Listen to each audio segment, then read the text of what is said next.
From Gimlet Media, this is The Nod. And you are here with Blackness's biggest fans. I am Brittany Luce. And I'm Eric Eddings. And today, we're gonna talk about do-rags. I realize that some of you people listening, some of you poor people, some of you may have absolutely no idea what a do-rag is. And if you know what it is, you may not actually really know, like, all that it really can do and all that it's really about. Eric, will you please tell some of these sad, sorry people what a do-rag is? A do-rag is a hallowed garment for I would say black men and black women. Black people. Black people, yeah, primarily. But it's most known for its association with black men. But it is used to hold down the hair, usually so that waves would form. But it also protects the hair from, like, if you go to sleep, so your hair doesn't get all messed up. Right. Like, the do-rag is all about keeping your hair fresh. But there was a period of time where the do-rag was so much more than that, when it had this, like, huge moment. And that's what we're going to talk about today. I am going to walk you through the story of the do-rag's meteoric rise and devastating fall in pop culture and its eventual redemption. And I found someone to help me tell that story. Approaching destination on the left. Oh, this is so pretty. You have arrived. It's like a yard. It's like a house. You have a lot of space. This is like... That's the benefit of not living in the city, I guess. This is Van Newkirk II. Eric, you know him already. Yeah. Yeah. So I went down and talked to Van at his beautiful house in suburban Maryland. And as you know, Van is a writer for The Atlantic. But back before he was like this super accomplished journalist, Van was just a kid out there trying to be cool and style his hair. And he remembers the day that he got his first do-rag very well.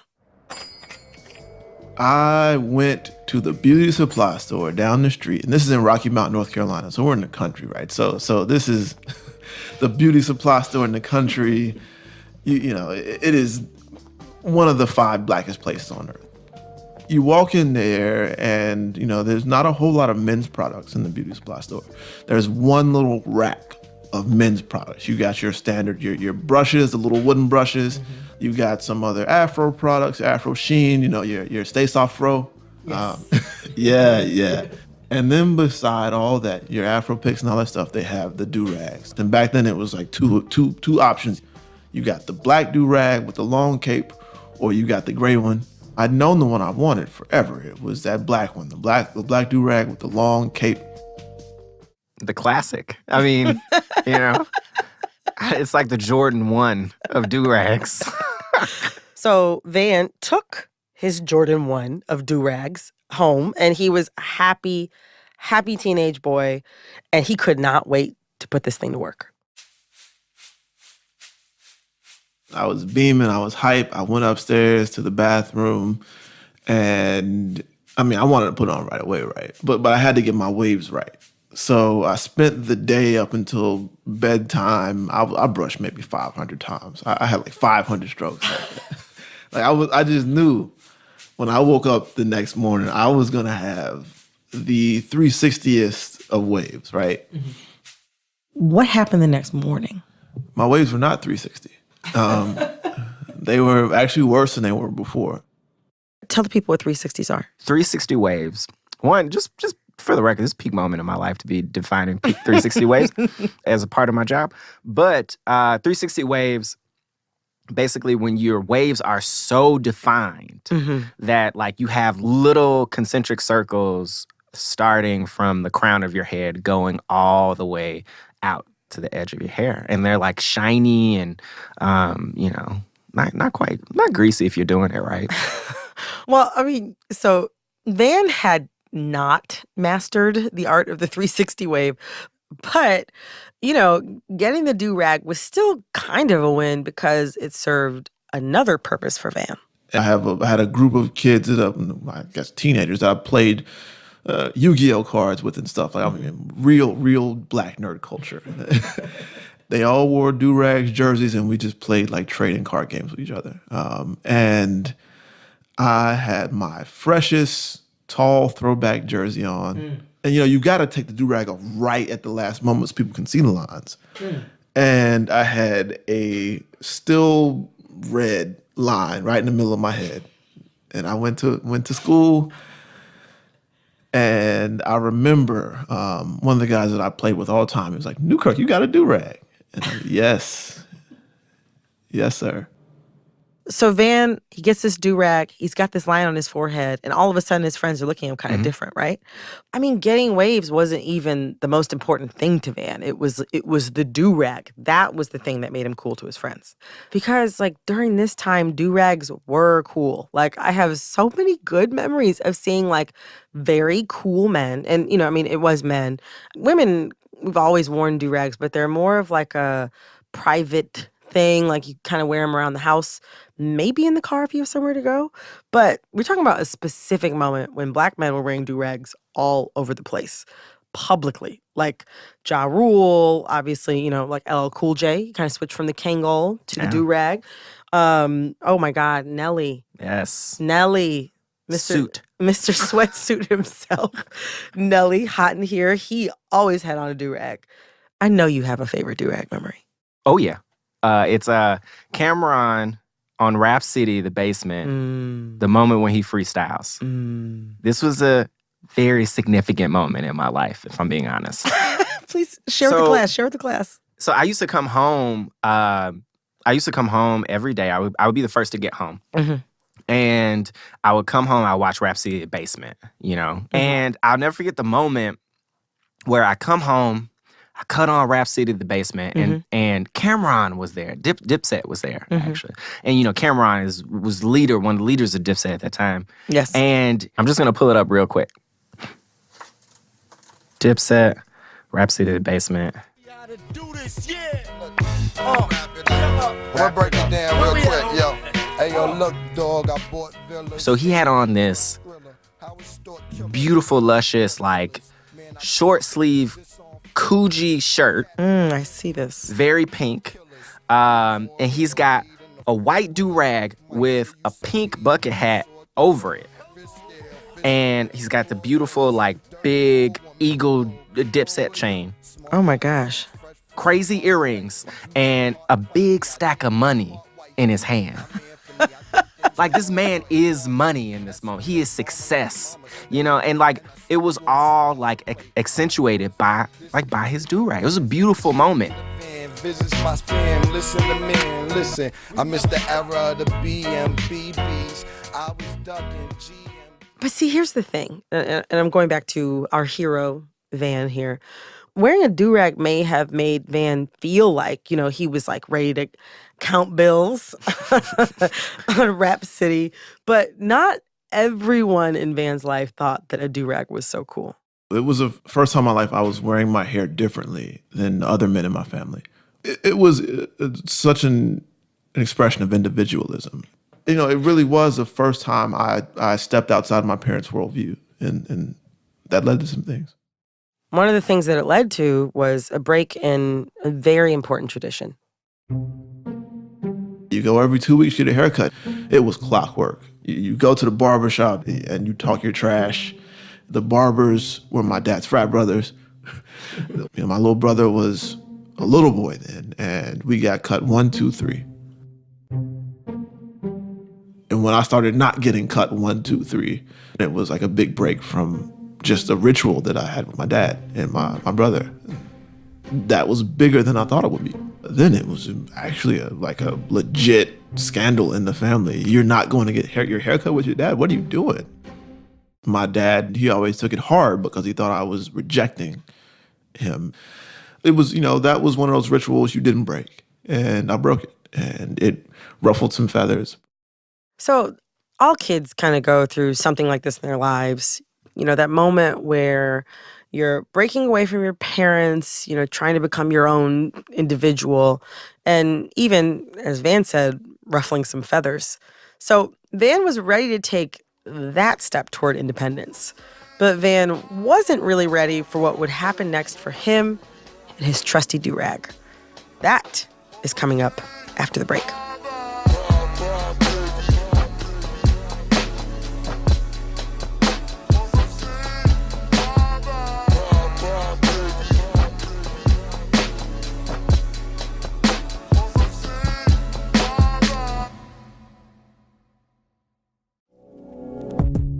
This episode of The Nod is brought to you by Burrow. Burrow makes luxury couches for real life.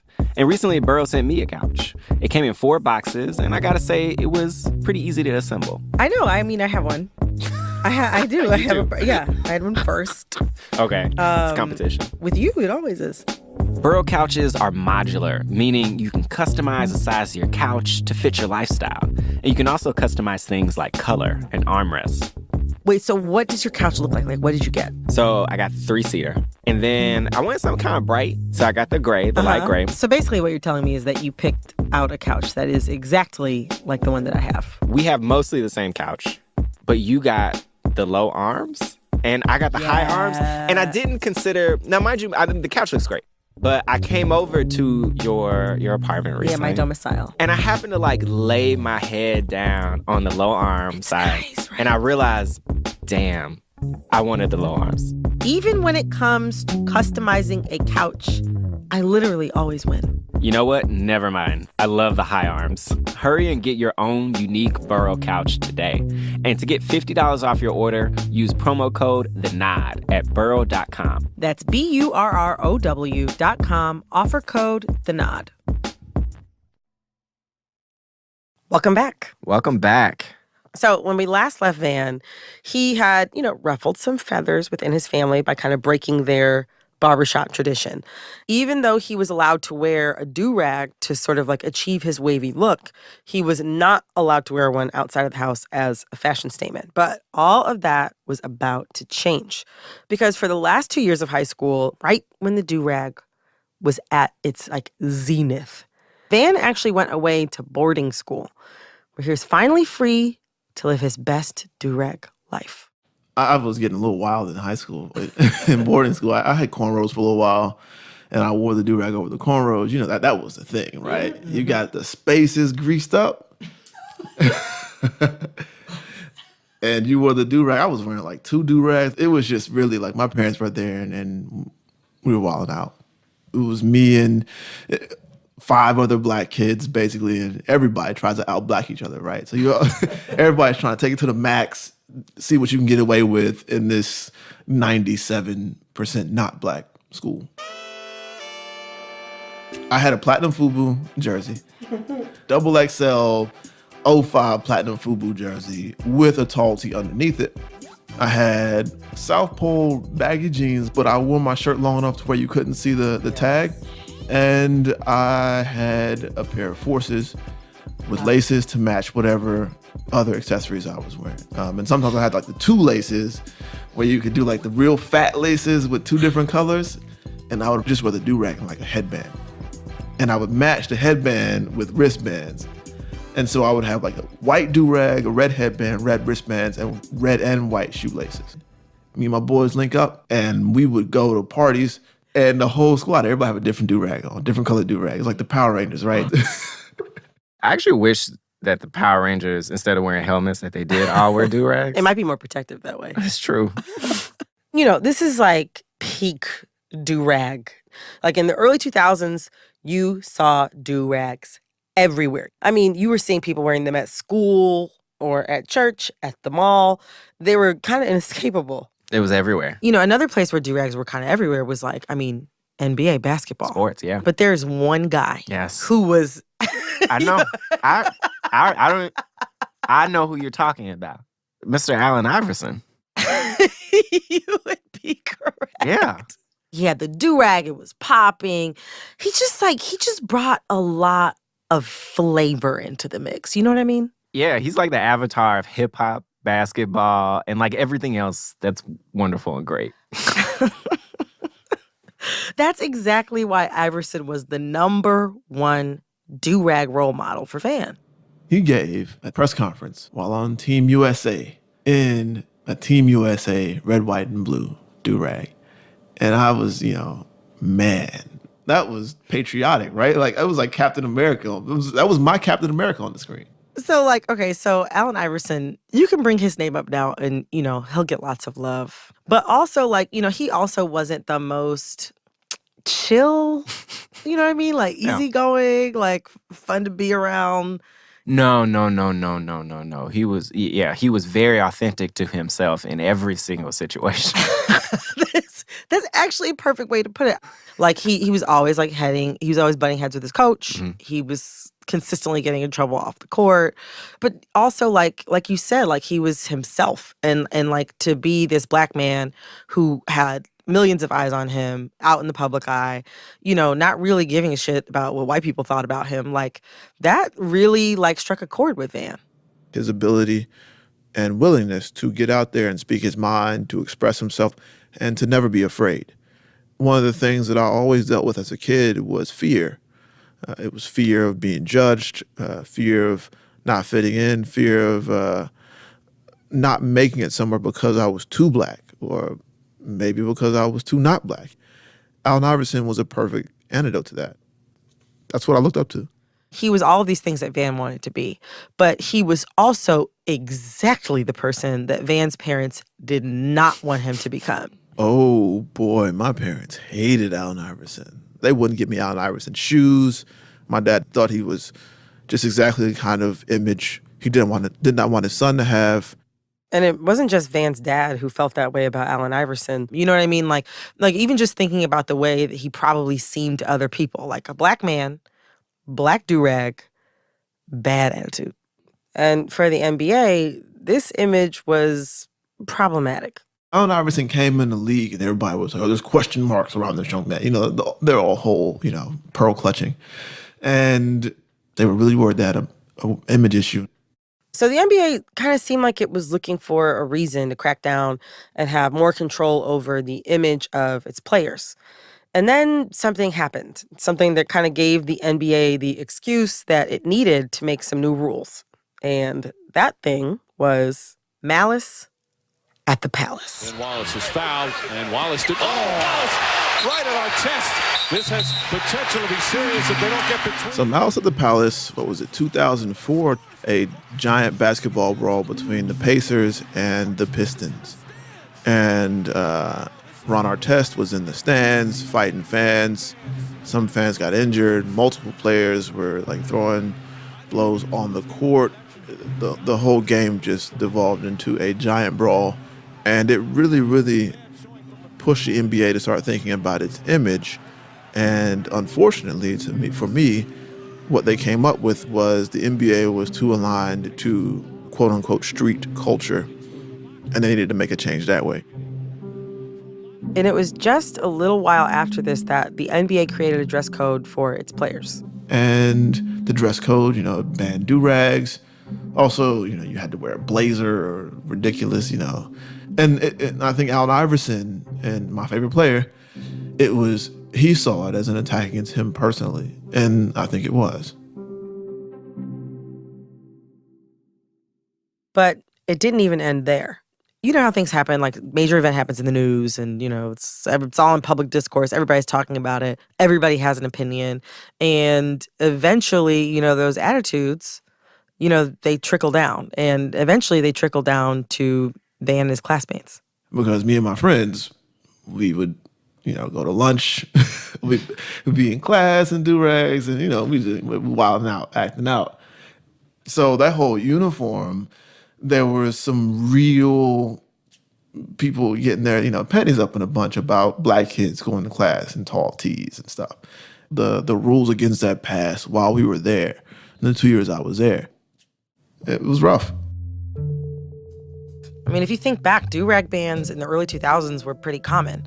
I mean, first there was the NFL, and then high schools, college campuses, nightclubs. I mean, this stuff was happening left and right.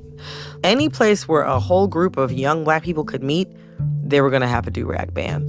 And after a while, kind of fell out of popular culture. So Van stops wearing do-rags at school because he can't wear them. And do-rags stop appearing in sports. NBA players can't wear them. NFL players can't wear them. You can't wear them at the hottest nightclubs anymore. And once they lose visibility with the cool people and, the places that you go every day, they kind of start to lose their cultural cachet. And meanwhile, Van kind of grows up. But let's fast forward about 10 years. okay? Van's an adult now, and he hasn't worn a do-rag as like a part of, like a critical part of one of his outfits in years. Well, it's not really functional for me now. It's like I still can and do wear them if I like need to dry my hair out or if I'm going someplace and wanted to have a certain shape, but I don't need them. But one day, something happened that brought do-rags back to the forefront of Van's mind. Van was at work, sitting at his desk, checking the news. I forget exactly which of the protests we were on at this point. I think everybody was just burn out completely from seeing Black people get shot and beaten and killed by police. And Van really wanted an escape, so he went on Twitter. And I remember people on Twitter saying they were trying to quit Twitter and that they didn't want to keep seeing this, and people were just demoralized. And I was sitting down, like trying to think of some joke to come up with. And I remember seeing a picture of like an Egyptian pharaoh with clearly what's a kufi, right? Or like a not a do-rag, but it could look like a do-rag from the right angle. And I said the very first do-rag and tagged it Do-Rag History Week.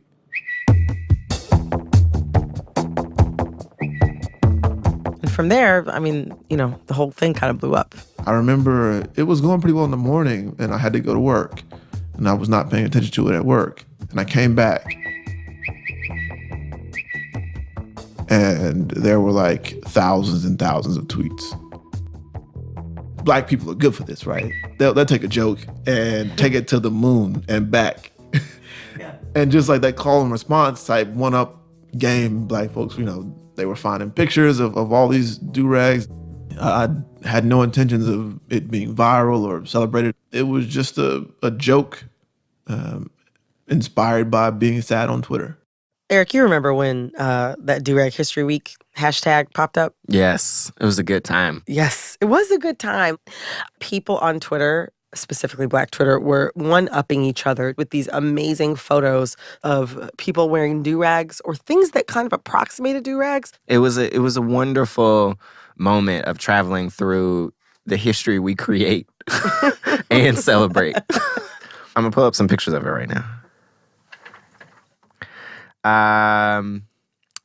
This one's really sentimental. It is Sammy Davis Jr. just like in his dressing room counting money. Wow. Call back to Cameron. Exactly. Cameron was later in this tradition. Wow. This shit is for us. It is. Solange was really right. I love this one. It's Moses leading his people through the Red Sea. Yeah, parting the Red Seas. And this looks to be, it's definitely an improvised do-rag. Yeah, I think the cape's on the long side. Yeah, it's like definitely the do-rag cape is like down his back. Yeah. This is good.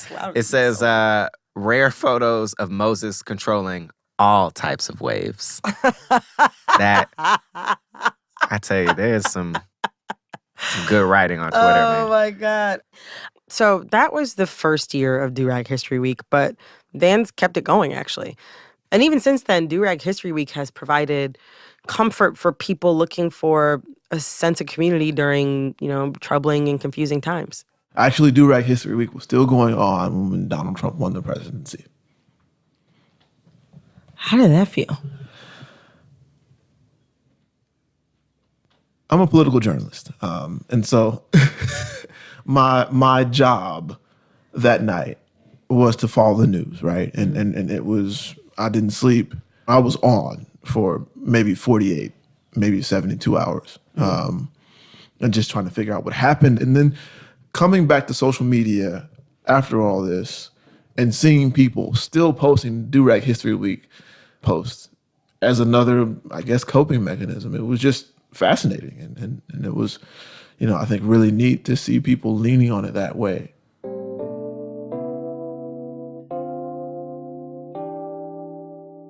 These little things that build up, that build the culture up, they take on much more significance when they're like a secret language between people who are looking for that type of connection, who may not have it at work, but they find some bit of community and solace. It was the same way as at boarding school. with 5 black people using our own secret language, and I think there's a couple thousand people on Twitter. Yeah. I mean, that secret language thing is real. Like, I feel like people are always like, you know, what causes something to really hit on Black Twitter? You know, like you see those questions. A million marketers want to know. They do. They really do. And it's like these things that we talk through and discuss are shorthand for experiences, you know? Like the do-rag is this hair covering, you know? It's like a $2 hair covering.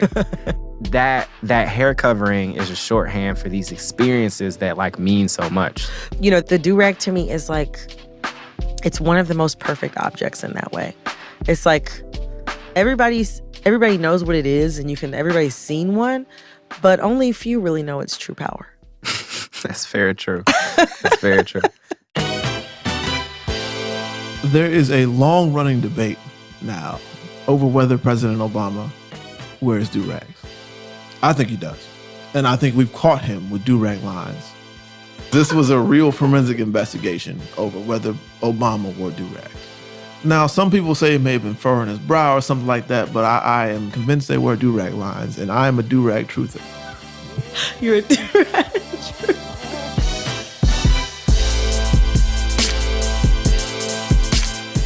The Nod is produced by me, Brittany Luce, with Eric Eddings, Kate Parkinson Morgan, and James T. Green. Our senior producer is Sarah Abdurrahman. We are edited by Annie Rose Strasser, with editing help this week from Jason Parham and PJ Vogt.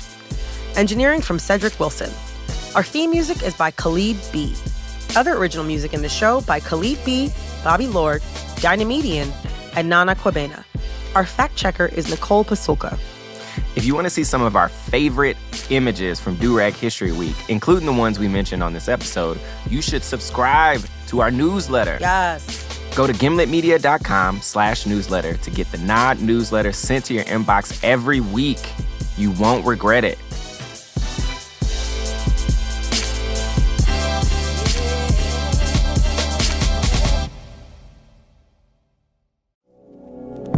Thanks to our sponsor, Burrow. Burrow makes luxury couches for real life. Hurry and get your own unique Burrow couch today.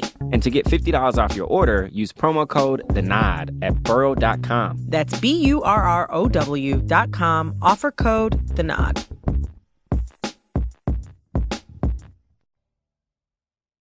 So, Brittany, Listening. today I'm going to freestyle.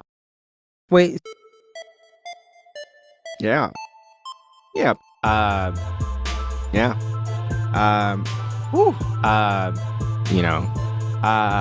Talking about sports.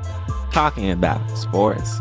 Talking about basketball and, sports. And we're going to shine like the brightest we can be. Basketball and basketball. Eric, will you please just... Yes. Poor people.